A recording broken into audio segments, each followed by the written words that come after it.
Good afternoon. My name is Ellen Regos and I am presenting this afternoon's Teacher PD on food waste recycling. I work at Cultivating Community. Cultivating Community has been around for 20 years. We run 3 program areas. I'm the team lead for the School Food Garden program. We're probably well known for our 22 community gardens that we manage on public housing estates, and we do a lot of work in food systems, at the moment running a project called Moving Feast, which is a collaboration of enterprises that are providing food relief at this time. So we envisage a joyful, connected communities who care for each other and at the earth.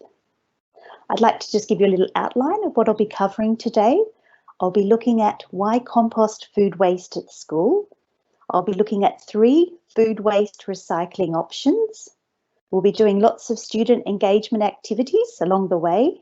I'll give you a few case studies, a little bit of information about troubleshooting, and please, as you have questions, type them in. I'm allowing for 10 minutes at the end to answer any questions. So as we're going into the presentation, if you have any questions that come up, please type them so at the end I have the opportunity to answer them.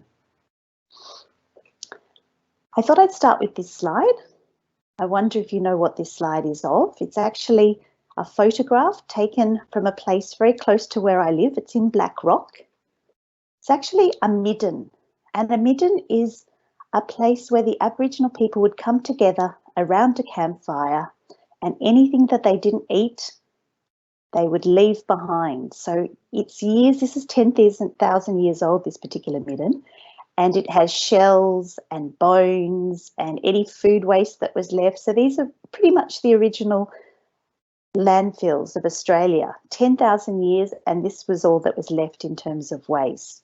So firstly, I'd like to acknowledge the Bunurong people of the Kulin Nation, whose land I'm presenting on today, to acknowledge the elders past, present and emerging, and to pay my respects and how much we have to learn about food waste recycling from the Indigenous people. So that's just to put a bit of context about the history of food waste. It has a long history in Australia. Aboriginal people have been here for over 120,000 years. So I'd like you to firstly think about why you are here. Welcome today, and what is it that you're needing from this presentation? This will help you to form your questions as we're going along. Just a bit of a general introduction to food waste recycling. Approximately 50% of all waste that goes into landfill is recycling. This is household waste and probably most likely school waste as well. So the beauty of food waste recycling is that it's really easy to do, and once you set up your system, it's actually a really low cost solution. It provides great nutrients for your garden and it reduces methane gas into the atmosphere. That's just a very brief outline of why it's really important for us to be recycling our food waste. But why food waste recycle at school? What are some of the motivations that you have to food waste recycle at your school? There's lots of benefits. Firstly, the learning. There's really great live hands-on curriculum activities that you can link in with your community and your school to food waste recycling. Your grounds will appreciate the fact that you're food waste recycling at school. You'll have compost, worm castings, digestate to be able to improve the soil in the garden. It helps to reduce weeds, decrease the need for fertiliser, improve your water usage, and better manage nutrient runoff. There are, of course, the environmental and cost benefits to the school. It reduces waste to landfill, it reduces greenhouse gas emissions, in particular methane gas, and will reduce the school's waste disposal costs. But mostly, it's the student engagement and leadership activities that come from food waste recycling. Many of the food waste recycling and management tasks students can do, and there's lots of great opportunities for learning and engagement around food waste recycling. A quick A to Z. What are some of the behaviours that will be developed and that I'll be covering in this workshop? I'll talk a little bit about waste avoidance. It's actually more important to avoid food waste creation than to recycle it. Some of the best practice for food waste recycling, how to connect with people around the topic of food waste. We'll discuss different food waste recycling options. When you're eating more consciously, you'll be thinking a little bit more about the food waste that's created. You'll feel good about your actions, get to grow some compost herbs, the historical perspective on waste in Australia, and importance of investing in your soil. There'll be a journey of shared learning, and you'll get to know what food can and can't be recycled. You'll learn the science of decomposition, make sense of what methane is, learn some new terms and get an introduction to the pH scale. Hopefully you'll learn to observe and respond correctly. You'll provide valuable nutrients for plants. You'll have questions to ask, and hopefully you'll get to some good decisions from this workshop. Reduce waste to landfill. There'll be support available to you. You'll get to troubleshoot your problems, understand the different recycling systems. You'll get to value food, which in turn values your soil, become a worm farm advocate, hopefully. You might get some X-ray vision, get to see inside the bins that we're looking at today. And hopefully by the end of this workshop, you'll know more and feel much more comfortable around food waste recycling. And potentially you might become a zero waste champion at your school. I thought I'd start off by just looking at the food and drink material hierarchy. You may have heard of reduce, reuse, recycle. The option of food waste recycling sits at the middle, so prevention is a much better and preferred option to creating food waste in the first place. Secondly, redistributing food to people rather than it being recycled, and providing animals with feed. So if you can do any of those three options before you recycle food waste, there's something that you can think about. And they're really important in the perspective of best practice around food waste recycling. As you can see down the bottom, disposal of food waste to landfill is the least preferred solution. So what is food waste recycling? Very simply, it's taking food waste and turning it back into soil that can be used to grow plants, such as food plants, that can then produce the food that then becomes the waste. So it's a lovely cyclical production. So that food waste becomes the nutrients again for the plants.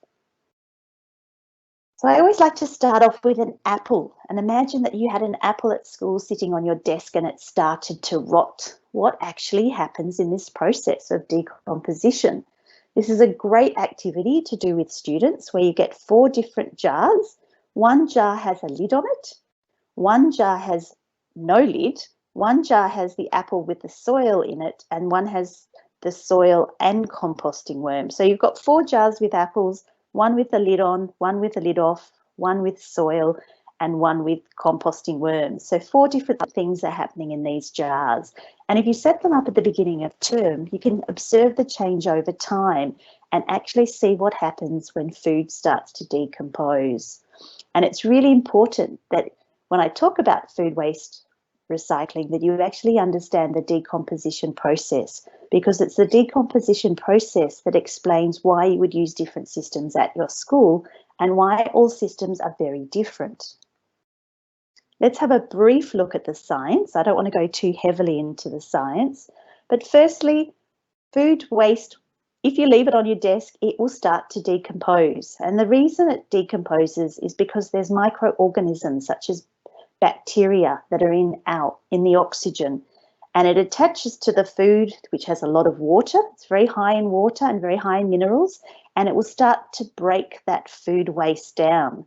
And what it creates is liquid, usually in the form of water, heat, and a gas, which if there's oxygen present, it will be carbon dioxide, and we call that aerobic decomposition. When food breaks down in the presence of air, when we take away the air, it's called anaerobic decomposition, and methane is produced. So that's the process of food decomposition. If you add the food waste to soil, you start to get the fungi and the microbes helping to decompose it, and it'll happen a lot quicker. And then macroorganisms such as earthworms, beetles, millipedes, slugs, worms, etc.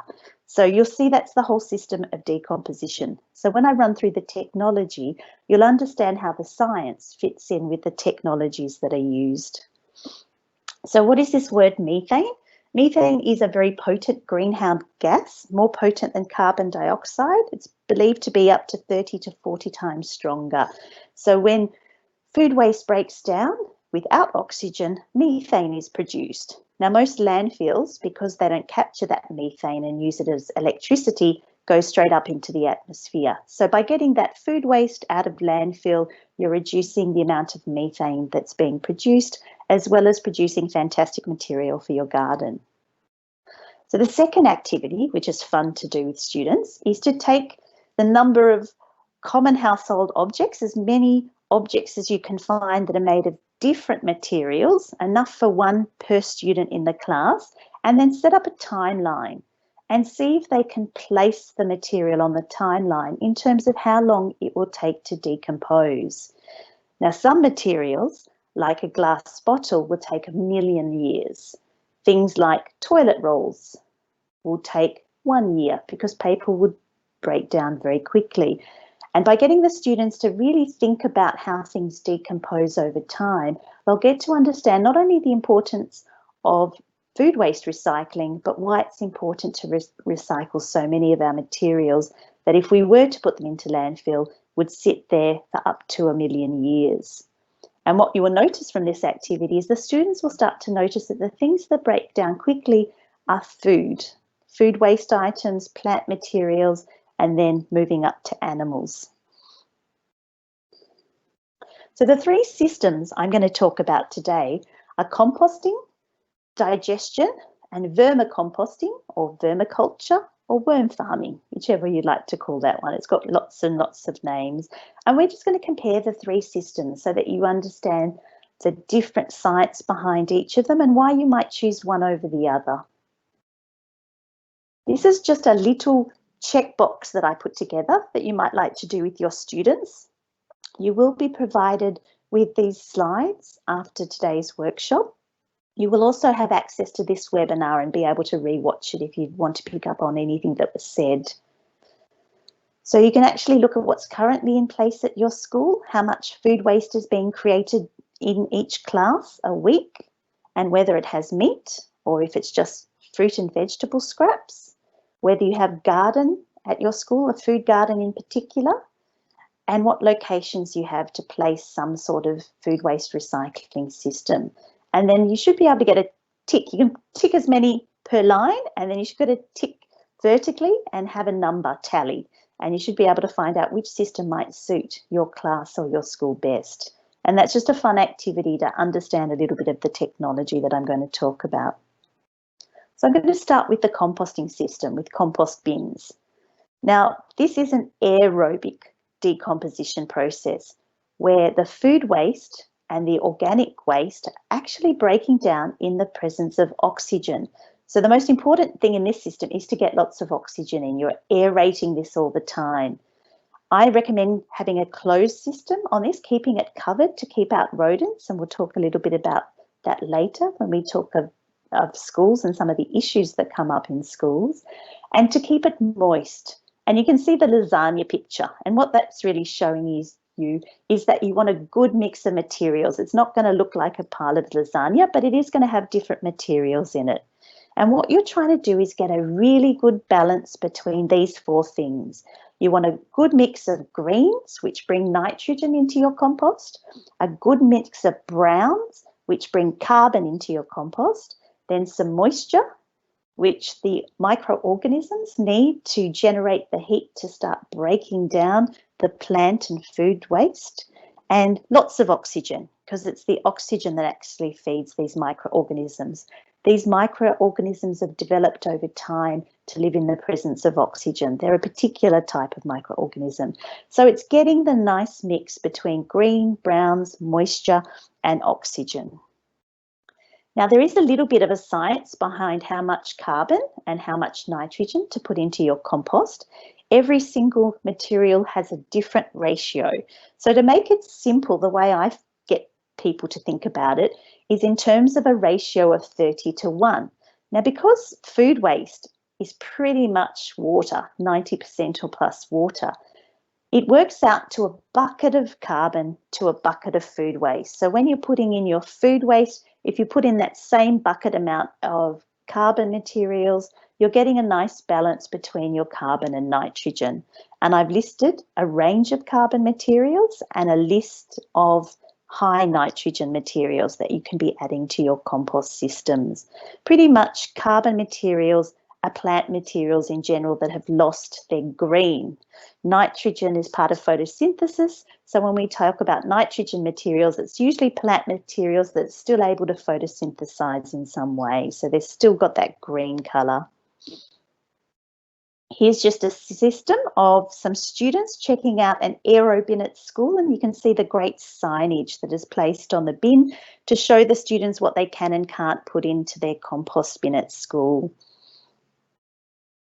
Now this is a system, an open bay system. The challenges with open bay systems at schools are rodents. So you're going to get mice and you're going to get rats if you put food waste in where it's very open. I'll show you later a system where they've got a lid on it, and I have seen some schools have a closed bin next to it so that the food waste breaks down before it gets added to the compost system.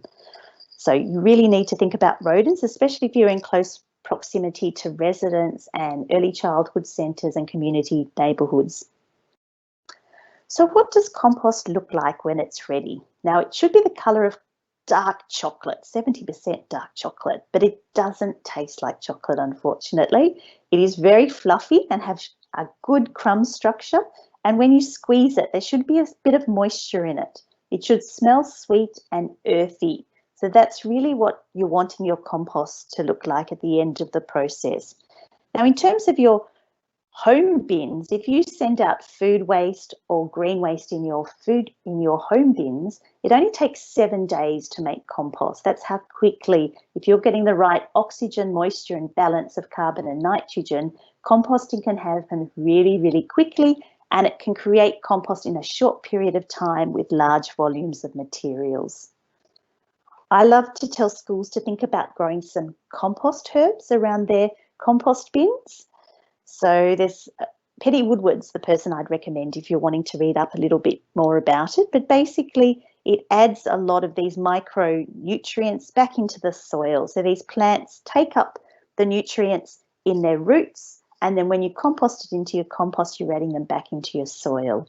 So if you look at the pictures at the top, you'll notice that there's borage, yarrow, dandelion, nettle, feverview, fennel, tansy and comfrey, and they're just a few of the plants that you can be adding into your compost to get all these micronutrients back into the soil. So it's a great thing to be doing at schools. Understanding pH is really, really important with all the systems, but I'm going to talk about it in relation to compost. So with compost, you're looking for a neutral pH. You're looking for a pH from 6.5 to 7.5, so it's quite neutral. Anything below 6.5 means that your soil is quite acidic, and as you get higher numbers, you're tending towards alkaline or basic soil, so it's becoming more alkaline. You can do things to counteract that if that happens with your compost, but depending on what you're putting in your compost will depend on the pH that you produce. And I always recommend before you put your compost onto the garden that you check your pH. Great activity to do with students are to find some common household items for each of the numbers and see if they can guess which would be an acid and which would be a base and where it would sit on the pH scale. I might actually go back because the pH scale is exponential. So an acid sitting at 6 is 10 times stronger. So as you move away from 7, it's becoming exponential. So number 5 is 100 times stronger acid, then 1,000, 10,000, 100,000, a million, 10 million times stronger. So by the time you get to 0, these acids are very, very strong and dangerous. So we're talking about a lot of strength here. So for example, you wouldn't get students testing hydrochloric acid, which is found in batteries. It's extremely dangerous, but lemons are fine. You can test the pH of a lemon. So you can locate them on the scale and test them with a pH. And I'll show you how to do that in the next slide. pH kits can be purchased from hardware stores. They're not very expensive and they last a long time. And kids absolutely love it because they change colours. So Getting them to test, I'd suggest getting them to test some compost, some soil, some worm castings, some digestate, whatever you might have around. And when you're looking to test your soil, you're looking for it to sit in that range of 6.5 to 7.5. So you're matching the colour on the scale. Fun things to do is once you've matched the colour, to see what happens when you add things like lemon juice. And once kids have gone through the activity of understanding the difference between alkalines and acids, they should be able to guess which way the colour's going to go. So you can have a lot of fun with this and the students will really enjoy it. Compost troubleshooting. There's really those 4 elements that I talked about, moisture, oxygen, nitrogen and carbon, are the areas that you'll start to see problems if things are out of balance. So if you don't have enough moisture, you'll notice that your compost feels really dry and looks really dry. And luckily the solution's very easy. It's just adding water. I tend to, when I add a bucket of food waste, a bucket of carbon, I also add a bucket of water just to make sure my compost bin has got the right moisture. If things start to smell, it starts to clump, it slows down, then you haven't got enough oxygen. So getting a compost turner, using a fork, some spades, getting oxygen into the mix, turning it over will actually help to accelerate how quickly it all breaks down. If you're lacking nitrogen, it won't decay well enough, which means you've got too much carbon and not enough food waste in your system. So you need to balance that out and add more food waste. Microorganisms will build up over time, and I always suggest that you add some of your compost into your next batch so that you bring those microorganisms back in. I get kids to sieve the last compost, so only the fine stuff goes back into the garden and all the big bits go back at the beginning of the system and then go through the system again. And as I said, if your system is open and you're adding food waste straight to an open system, you are going to get rodents. And they'll not only eat your food waste, but they'll become a pest at your school. So I really suggest thinking about a closed system when you've got food waste being put in. Here's some examples of different systems that I see around the place and just some really good ideas. So in the top left corner, there's a new, this is a new compost bay that's gone into Spotswood Primary School. The one at the top, which just shows the food waste, you can't actually see it, but I saw it recently in Daylesford, and it was a composting system that was done on a hill. So the compost was pushed down the hill until it got to the bottom of the hill. So it was like a tiered system, like ladder, like a step ladder going down the hill. And it's quite an unusual compost system. The one with the lid on it is actually a community compost system at the City of Melbourne, and they've got a lid on to keep rodents out. And that's what I suggest for the first bay if you're at a school, is to have something to prevent rodents getting into your system. You should be able to feel the warmth in a compost bay, especially as the compost starts to break down very quickly. It can get up to 75 degrees in a good compost. So if you've got a thermometer, kids would probably love to test the temperature over time to see how hot the compost system is going. You can always give free compost away to your community. There's a sign there that shows you how to promote what's going on with your composting system. I love this one because it's been done by children and it shows them what they can put in and what not to put in. There's compost caddies, some upcycled buckets. You don't need to purchase them. You can upcycle old containers to collect your food waste to take to the systems. I really like the weigh up system here, where people are measuring how much food waste is going in before it goes in. So it's all set up next to the compost bays. There's a scale, there's a bucket with a clipboard and a pen. So every time food waste is added, it's weighed before it goes in. So you can get some really good data on how much food waste is being diverted from landfill. Next, we're going to move on to a food digester. Now, food digestion is a bit different in that it works anaerobically, without oxygen. So there's no oxygen in the system. So what you're doing is you're adding just food waste, no garden waste. This is great for schools that have limited space and have no gardens, that you can be digesting your food anaerobically. You do need to add a micro bran. So this bran has been fermented with bacteria that thrive in anaerobic conditions. They love the fact that there's no oxygen, and they will break down the food really quickly. So you're adding your food waste to the system and you're draining it all the time. You might have heard me say that food waste is up to 90% water. A lot of liquid will come out very quickly, and these can get very smelly if you don't drain them daily. You want to be sprinkling on the bran once a week so that the bacteria can take hold and help to break it down. And when you're ready, you can actually bury the digestate, which is the solid matter that has left after the food waste has broken down. Mainly you'll get liquid manures, which are great for indoor pot plants or watering any plants that you may have at the school. You just need to dilute it like cordial, like 10:1. And then you can grow things in the soil once it's been buried. In terms of a diagram, this is the way anaerobic digestion works. You have the food waste, you have the microbes, and these microbes feed on bacteria that without oxygen, and you get a biogas, which is usually methane and water.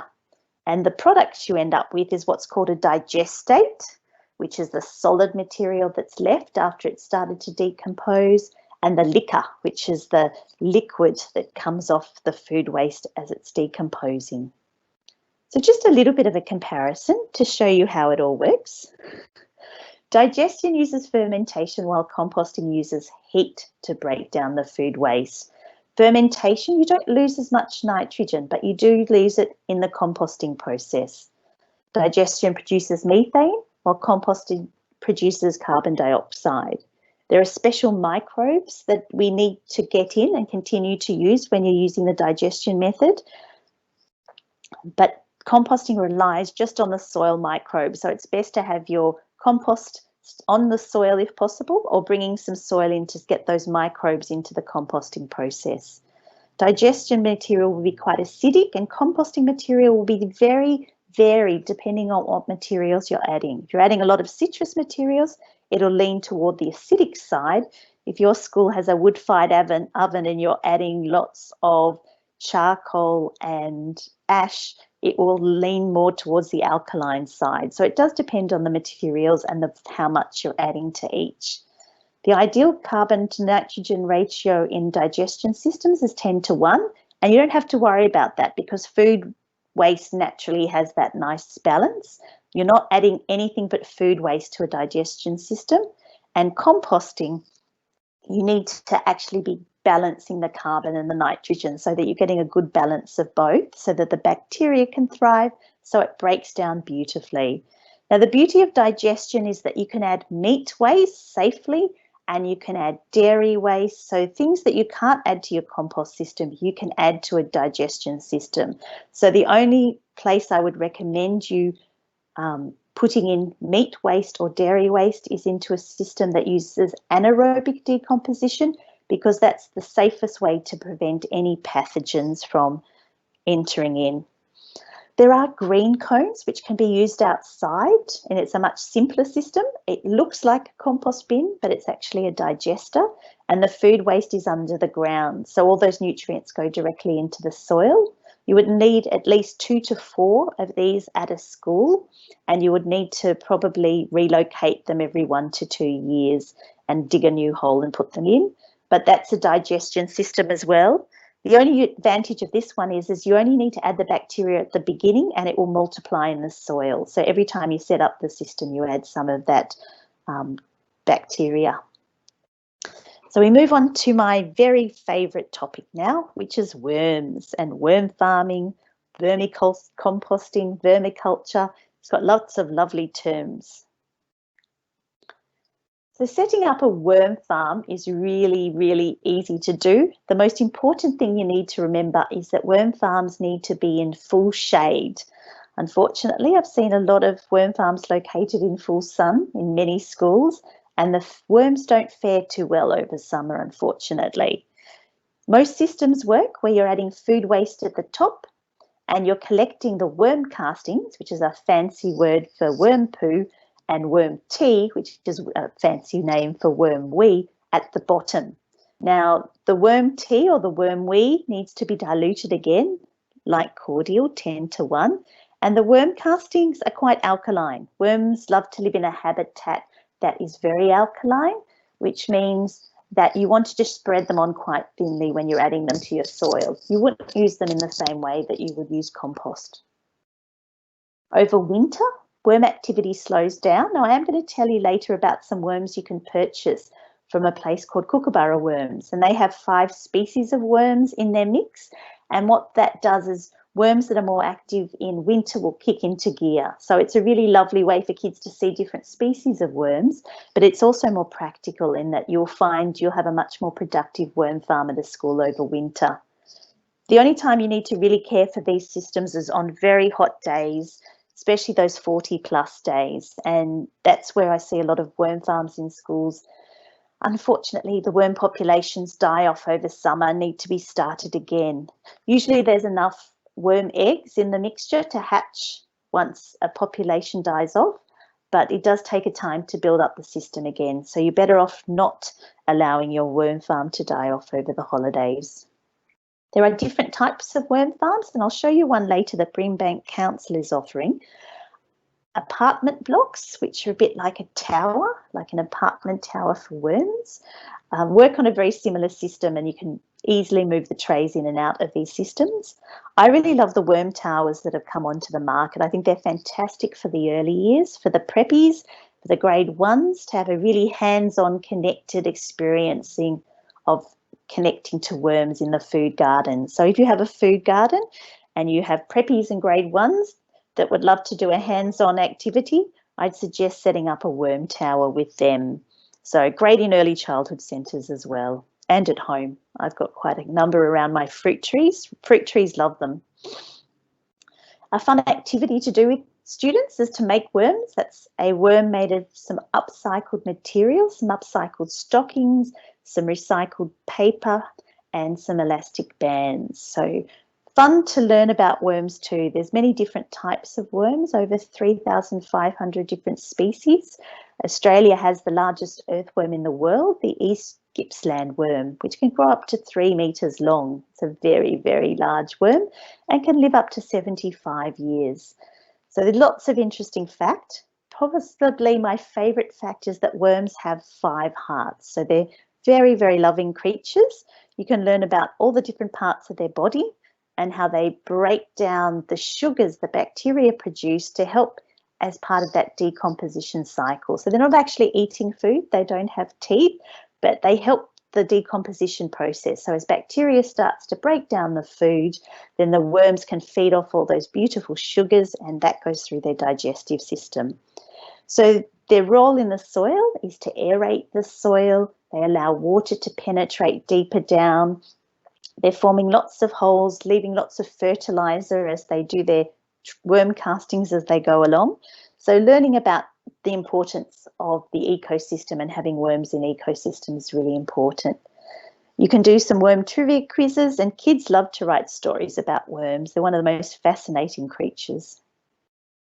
This is a very simple upcycled worm farm that I saw at a school that I really loved. It's a bath that's been attached to a table, and they've got a bucket to collect all the wormwee at the bottom, some hessian sacks, and they've converted some drawers with some wire to prevent rodents from getting in, and a carpet, some carpet on top, and they had it perfectly located on a south-facing wall, so there was no sunlight at all during the day.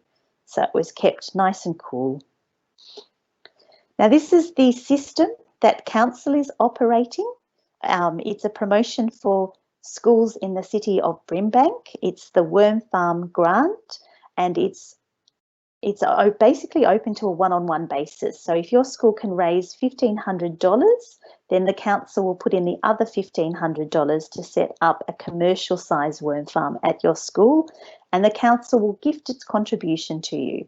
So there are limited numbers available. It's a first come, first serve basis, and you need to express your interest. So speak to your Brimbank 10 officer today, and she'll be able to tell you a little bit about how you might be able to get hold of one of these worm farms for your school. Now, as I mentioned, the worms down under, you can see a little bit about how these systems work. So there is a link to the system if you'd like to do a little bit of research about it. So making the choice is quite simple. It's thinking a little bit about the setup cost, how much it's going to cost to set up your system at the school.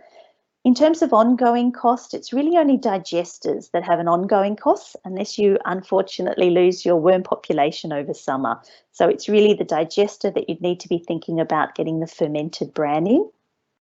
They all have different capacities. So really you need to understand how much food waste your school is producing to know which is the best systems for your capacity of food waste. And that's something that you have to do a little bit of research and a little bit of thinking about. The only system that you can add meat and dairy products to safely so that pathogens don't breed are digesters, or a digestion system that uses anaerobic decomposition.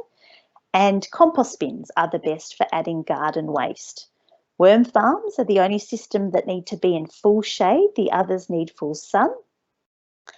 And you end up with different products at the end. So you end up from a compost bin, you'll end up with some compost. A digester, you'll get liquid fertilizer and organic matter that you bury into the soil. From a worm farm, you'll get worm castings and worm tea.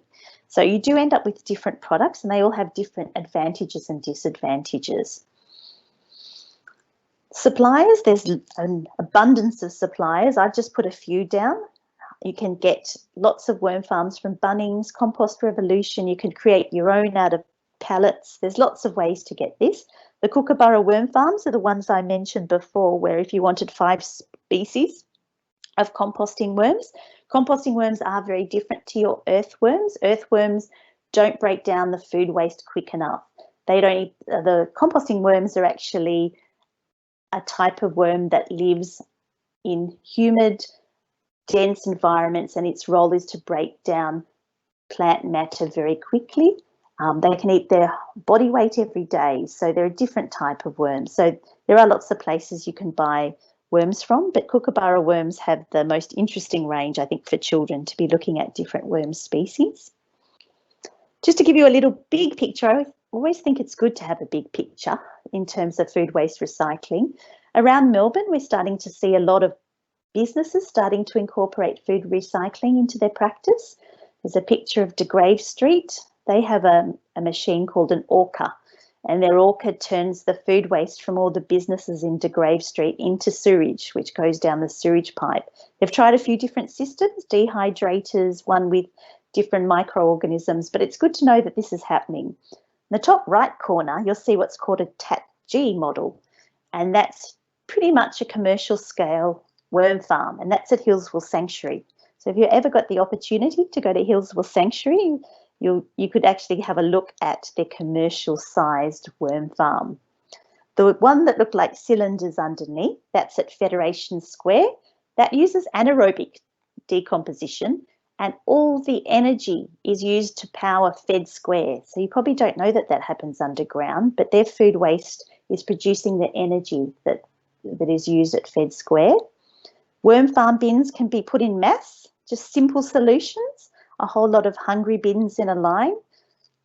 So you can use worm farms, and then down the bottom is an amazing machine that's at the Royal Melbourne Zoo, and it's an in-vessel composter, and the food waste goes in one end and 7 days later it comes out the other end, and they turn it into a product called zoo poo that you can purchase from different gardening supply stores. So lots of places around Melbourne where food waste recycling is becoming the norm. It has taken a while, but we are starting to see it. Lots of fantastic resources. I love this quote, "Information is like compost. It does no good unless you spread it around," by Elliot Coleman. This recycling food waste at school document is actually very old, but I still think it's got a lot of great information in it. If you're interested, I can send a copy to you. There's also the Resource Smart Waste modules and great curriculum links on their website. They've got a waste module checklist, a Resource Smart Waste how-to guide, a waste audit for secondary schools, curriculum links around sustainability that also focus in on waste. So lots of opportunities to link all this food waste recycling into the curriculum. Now, how do you get a successful program up and running at a school? The most successful schools I've seen is that they get everyone on board, from the principal, the teachers to the students, Having a whole school team approach is the best way to get a really successful food waste recycling system up and running. Making sure that it's student-led, because students are great at leading these sorts of programs. Linking it into the curriculum so the learning is ongoing. Making sure that you're measuring the food waste and the impact you're having by recycling your food waste. Monitoring your system and celebrating your achievements.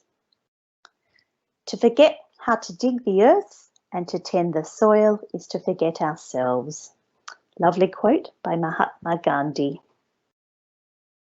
So if you need any assistance with your food waste avoidance or food waste recycling schemes at your school, you can always contact me.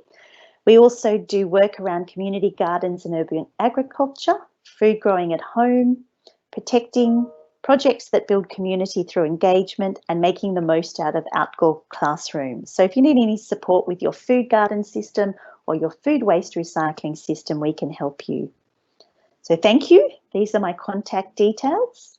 You can always email me if you have any further questions.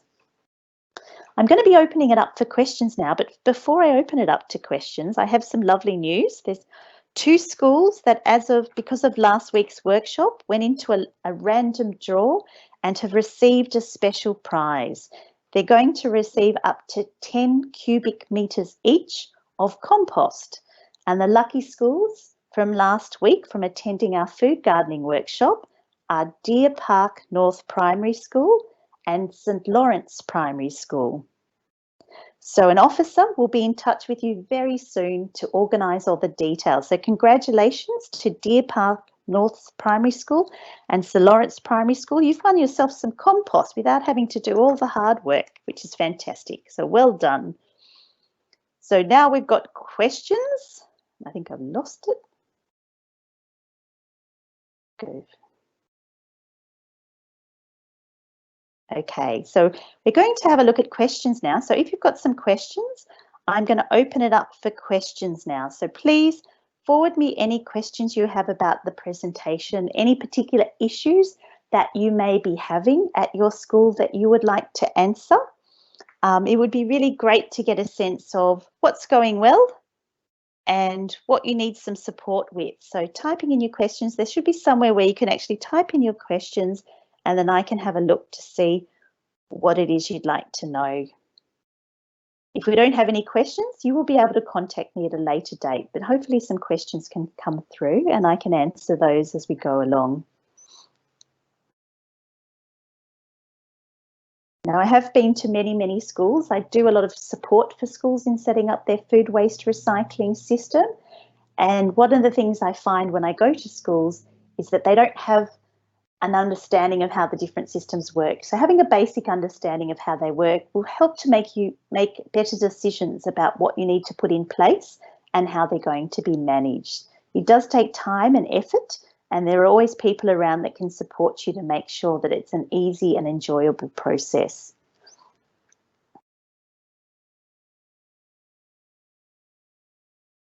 No questions coming through? I'd love to get a question. So if you've got a question around food waste recycling, please put it onto the, type it in and ask away a question. That would be great.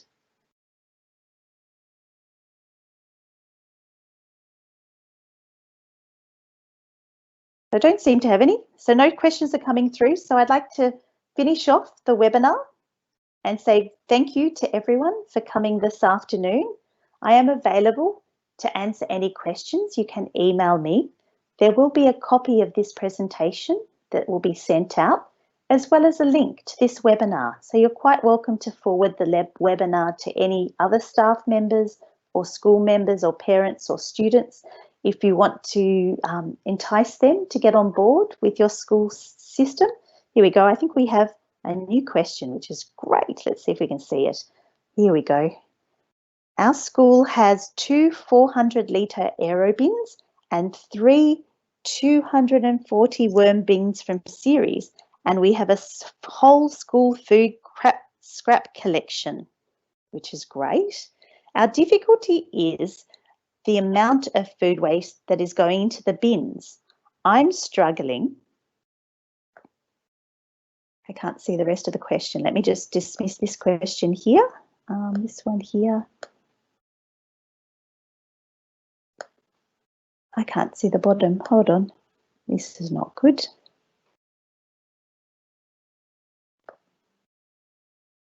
I'm just trying to find the bottom of this question. It's not working.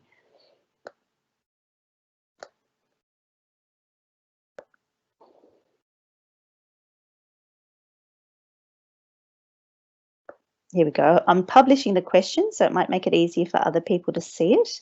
There we go. That's easier. I figured out how to do it. Our difficulty is the amount of whole food that is going into the bins. I'm struggling to keep it balanced and stop it from forming a slush. We are continuously educating the students. It has got better, but it still continues. Any suggestions? Great. So you've got lots of things happening. Now, the thing is, food waste is supposed to turn to slush. That's part of the decomposition process. The issue is usually smell. Hopefully, the education campaign around your school will talk about different ways that you might be able to prevent that food waste happening. So not whole pieces of fruit getting into the system, that you actually start to make students and staff aware of how important it is to eat food. Because of all the food grown, 50% of it ends up wasted. That doesn't even get eaten. So how important it is and how precious our food is. Anyone who has a food garden program at the school will know how important it is to eat food, because it takes so much time and energy and resources to grow the food. So you get some great things happening. So in terms of some of the solutions, in a compost system, the only way you won't prevent it from happening, because it is supposed to break down, it is supposed to go sludgy, is to add more carbon. So in a compost system, you're adding the carbon. In a worm farm system, it is going to go sludgy. That's just what food waste does in a worm farm system. It's breaking down, it's decomposing. As long as you're draining out the liquids, it should keep moist. You can add some paper if you're finding you need to soak up a bit of that moisture. But pretty much that's the natural process of decomposition. Food waste, no matter what we do with it, will eventually break down. So if we leave it on our desk for 6 months, it will break down into mush. That's what food waste does. So there's nothing wrong with the system, only if it's creating a smell or if it's attracting rodents. You can chop things up quicker. The more oxygen around the food waste in a composting system and a worm farm, the quicker it would break down, because it's got more access to oxygen. So the tinier the pieces, the more surface area, the more oxygen, the quicker it breaks down. So you don't end up with as much sludge. Whole pieces of fruit become sludgier because it's the outside breaking down first over time. In terms of the effectiveness of the system, they're still going to work. Sometimes it's just our grossed out sense. We get a bit grossed out when we see this sort of happening, but it's actually fine from a systems perspective. So it will break down over time. That's probably the best answer. If you have any more further questions around that answer, please let me know. I think it's great that you've got a whole school approach to food scrap collection, because that's one of the most important things. And sometimes you can introduce challenges around the least amount of food waste being produced per class. So setting up a system where classes have to measure their food waste before it goes into the system, and having a reward system in place for those classes that are actually reducing their food waste over time. So building incentives can be a behavioural change that you might like to do as a really good whole of school strategy to stop those whole pieces of fruit going in, and thinking creatively about other uses that you might have for those whole pieces of fruit. If your school has chickens, or if someone can collect those whole pieces and take it home to their pets so it can get reused and used as animal fodder before it becomes food waste. So there's some of the suggestions I have. If there are any more questions, start to post those, because we still have 10 more minutes. So if there's any questions you would like around any of the 3 systems, whether you have questions around composting, digestion, or food waste recycling and worm farming. So any of those sort of areas that you've got an interest in. I know when people registered, there was a lot of questions about engagement. It does take time in schools. I find schools with food garden programs tend to do a lot better with their food waste recycling system because it makes a lot more sense to have it in place. And usually there are people in place, sometimes garden educators, that can take on that responsibility. It does take time. Being part of this Resource Smart program also does give leverage to having a whole school approach to food waste recycling. And it's great to start early, especially from prep all the way up to grade 6 in a school. Doesn't look like we've got any more questions coming through, so I'm going to end the presentation now. I'm going to say thank you for all coming. Congratulations again to Deer Park North Primary School and St Lawrence Primary School. Thank you to Brimbank Council for hosting today's webinar. Oh, look, we've got one question. Just got it in on time. Can worms tolerate any amount of citrus? Worms can eat anything. So in terms of food and fruit and vegetable waste, the issue isn't to do with the food. So food will break down. The issue is with the pH. So what happens is that citrus, as you would have seen on the pH scale, is highly, highly, highly acidic. And worms love to live in a beautiful alkaline environment. So when we're adding citrus fruits to our worm farms, we're changing the pH of their ecosystem. So it's not that they can't eat citrus. It's not that they won't eat citrus. It's just that we're changing the pH. Now, there's a few things you can do. Small amounts are probably not an issue. In fact, it's probably a good thing. My worm farm is too alkaline, so adding some citrus is a good thing.